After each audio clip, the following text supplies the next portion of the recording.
একদিন কি হলো, যত আর্টিস্ট আছে অর্থাৎ চিত্রশিল্পী তাদের বলা হলো তোমরা যদি ওয়ার্ল্ডের সব থেকে বেস্ট পিসকে ডেপিক্ট করা ইমেজ বানাতে পারো, অর্থাৎ পৃথিবীর সব থেকে ভালো ছবি যেটা শান্তিকে তুলে ধরতে পারে, যার ছবি সব থেকে ভালো হবে তাকে $10 মিলিয়ন দেওয়া হবে।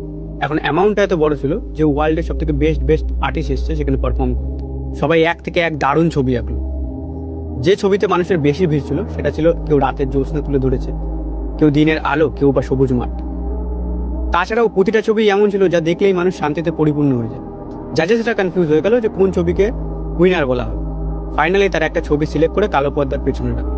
কালো পর্দাটা যখন সরলো সবাই অবাক, কারণ যে ছবিটা সেখানে রাখা আছে সেখানে শান্তির কোনো চিহ্নই নেই।